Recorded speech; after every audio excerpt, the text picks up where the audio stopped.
Découvrez un résumé de l'actualité macroéconomique de la semaine et les principaux éléments à suivre sur les marchés au cours des prochains jours avec Alexandre Baradez, chef analyste chez IG. Cette semaine aurait été une nouvelle fois marquée par la guerre en Ukraine, avec une situation qui reste donc extrêmement tendue.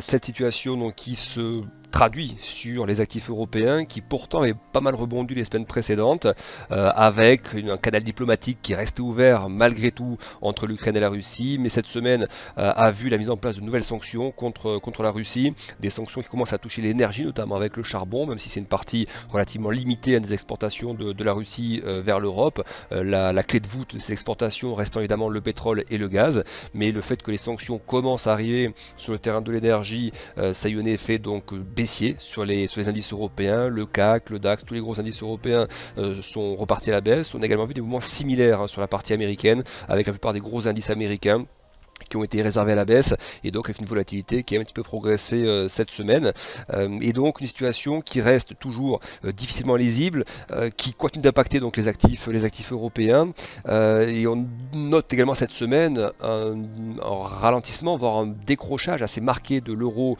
par rapport au dollar. Alors par rapport à deux éléments, le premier élément c'est évidemment l'impact de la situation en Ukraine et les craintes de cet impact sur l'économie européenne, et puis également la situation politique en France, avec des sondages qui se sont resserrés pour l'élection française au second tour, et donc on a vu, et on en reparlera tout à l'heure, on a vu en milieu de semaine des marchés réagir par rapport à cette évolution des sondages, aussi bien sur les spreads de taux que sur, donc on le disait à l'instant, l'euro par rapport au dollar, mais également les marchés actions en Europe. Donc des indices qui cette semaine sont repartis à la baisse, avec par contre une surprise plutôt étonnante de la part des matières premières. On a vu notamment sur le pétrole, le prix du baril, aussi bien sur le WTI, donc pour le baril américain, que pour le Brent, pour la partie européenne, et bien on a vu le pétrole revenir sur des niveaux qu'on n'a pas vu depuis 3 semaines.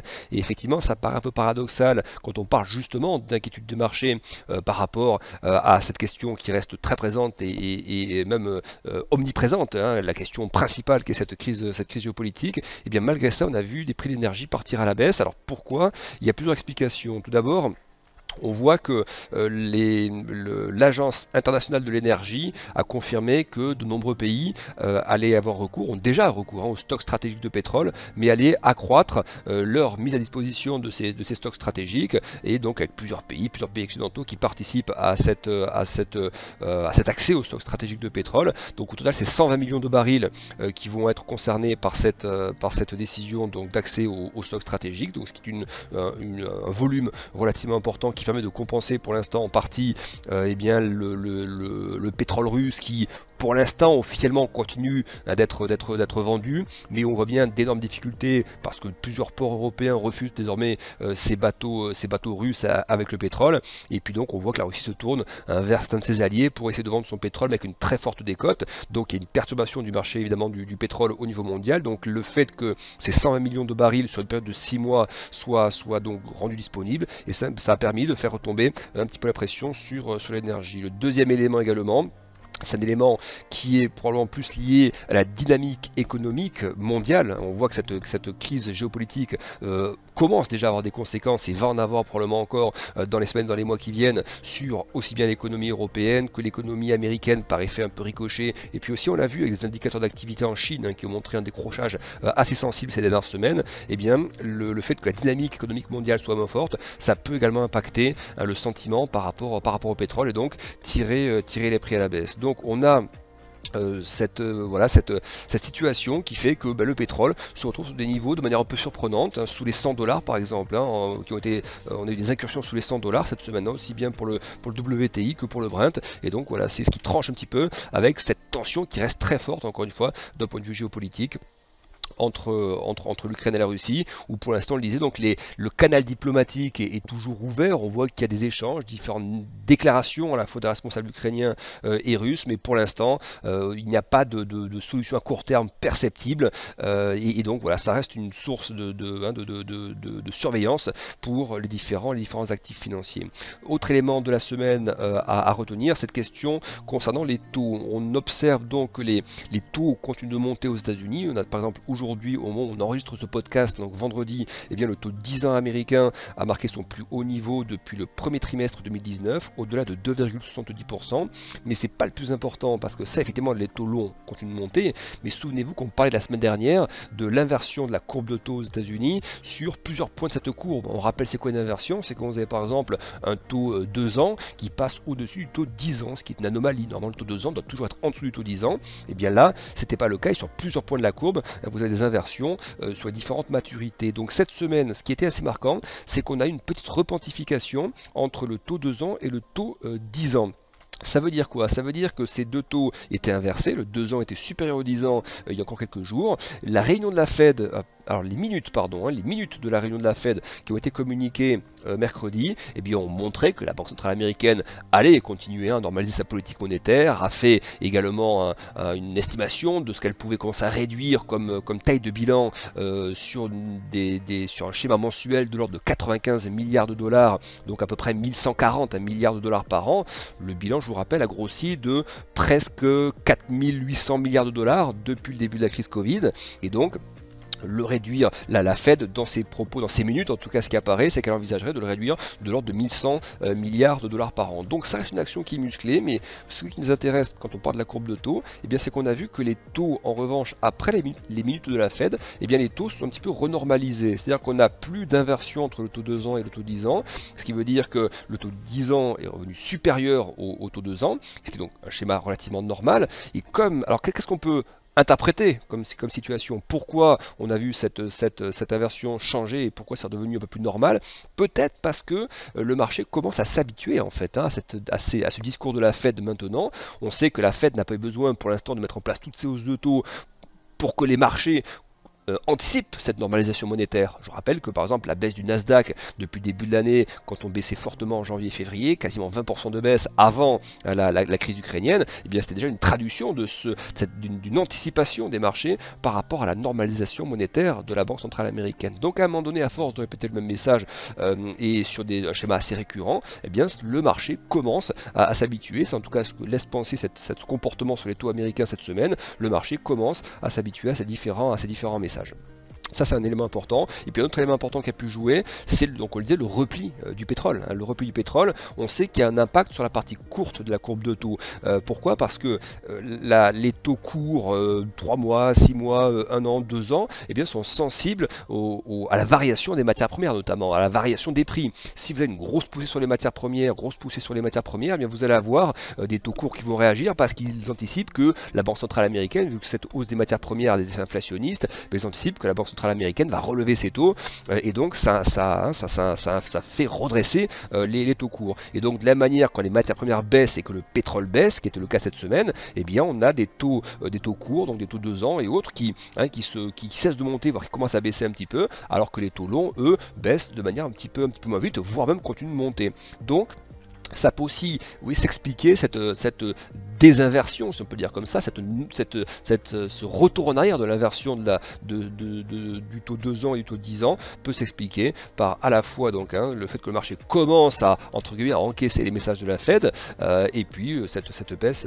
du pétrole. Donc ça, c'est un élément qui était assez marquant cette semaine. En termes de nervosité sur les marchés, c'est ça qu'il faut aussi noter cette semaine, c'est qu'on a vu donc des corrections assez sensibles cette semaine. Pour autant, la volatilité n'explose pas. C'est-à-dire qu'on n'a pas non plus une ruée sur la couverture. Le VIX qui mesure donc cette volatilité des marchés américains, du S&P 500 donc notamment, et bien le VIX au moment où on se parle, et malgré ces corrections qu'on a eues sur les marchés américains cette semaine, et bien évolue toujours autour de 22. 22, c'est pas un niveau très élevé. Quand tout va bien sur les marchés, on évolue entre 10 et 15. 22, donc c'est pas un niveau de détente absolue, c'est un niveau de vigilance, mais c'est pas des stress. Par exemple, il y a quelques semaines, on était monté à 37-38 sur le VIX, et dans les phases intenses de crise comme le Covid notamment, on était monté à plus de 80. Vous voyez, donc 22, c'est pas une période c'est pas une zone de panique. Donc on observe d'un côté que les marchés corrigent dans ce contexte qui est toujours très incertain, avec là aussi des questions d'ordre sanitaire avec le Covid, tous ces confinements en Chine, etc., qui vont avoir un impact et qui ont déjà un impact sur la chaîne logistique, donc avec des problèmes à nouveau sur tout ce qu'on appelle la supply chain.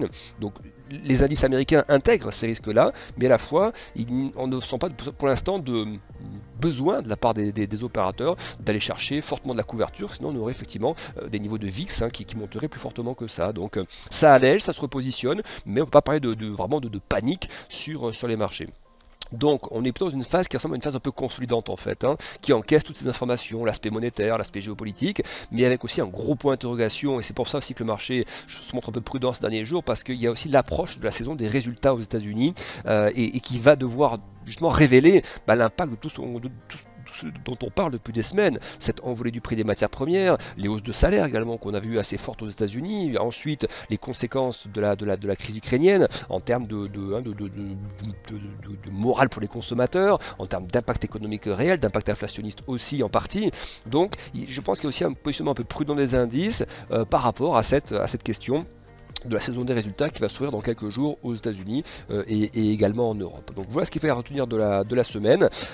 On a également, donc je vous le disais il y a quelques instants, mais évidemment le schéma préélectoral qui arrive. Donc premier tour ce week-end de l'élection française, et on a eu une réaction cette semaine, on l'a vu sur les indices, sur les actions européens et notamment les actifs français. On a vu que pendant 2-3 jours le CAC 40 baissait, comme d'autres indices, comme le DAX, comme le FTSE MIB en Italie ou comme les marchés américains, mais en proportion et en relativité par rapport aux autres indices européens, eh bien la baisse du CAC du CAC 40, donc a été plus prononcée en milieu de semaine par rapport aux autres indices européens, avec une baisse également de l'euro par rapport au dollar, mais également, et ça c'est un signe, cette traduction d'un risque politique qui s'est manifesté de manière un peu plus forte, une incertitude politique qui s'est manifestée donc de manière plus forte, c'est également l'écartement des taux entre la France et l'Allemagne qu'on a noté cette semaine. Donc on ne peut pas parler d'un marché qui pense à un scénario complètement improbable, mais les sondages de second tour s'étant pas mal resserrés ces derniers jours, eh bien les investisseurs ont réagi par rapport à ça et ont intégré cette hypothèse, cette incertitude, on va dire,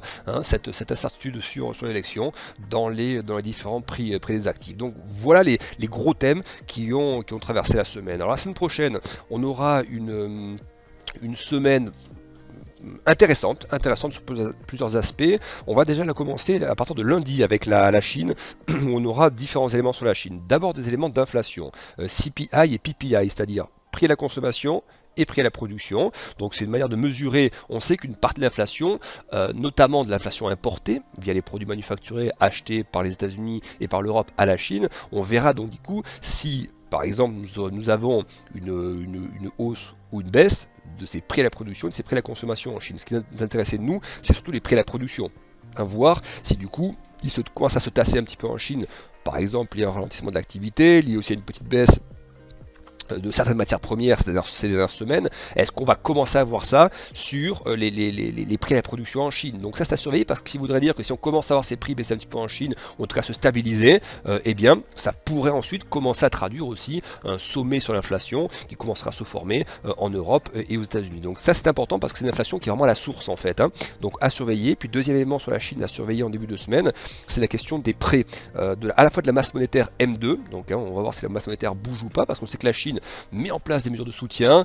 C'est pas encore de manière flagrante, mais il y a plusieurs annonces qui ont été faites. On voit que la Banque centrale chinoise est prête à réagir de manière plus dynamique si nécessaire. Il y a déjà des mesures politiques qui ont été prises, des baisses d'impôts, des annonces qui ont été faites par le gouvernement chinois. Donc il y a une volonté comme ça de stabiliser la situation économique notamment, et à double titre, d'abord par rapport aux questions liées à l'immobilier, et depuis peu maintenant par rapport à l'impact de la crise ukrainienne en Chine également. Et cet argument que l'on déploie depuis quelque temps, qui est de dire que la Chine a aussi tout intérêt à calmer son allié russe, parce que ce qui se passe également en Ukraine a bien une répercussion sur l'économie mondiale, et notamment l'économie chinoise, qui était déjà assez affaiblie par des mois de politique zéro Covid, notamment avant les Jeux Olympiques, et on voit que finalement c'est à la fois ces reconfinements là depuis quelques semaines, doublés de cet impact économique de la crise ukrainienne, et bien ça ne fait pas les affaires de la Chine, et donc voilà, il se pourrait qu'on ait effectivement une pression qu'on ne voit pas, mais qui s'exerce entre la Chine et la Russie. En tout cas, les données qu'on a eues récemment et de différentes sources ont montré que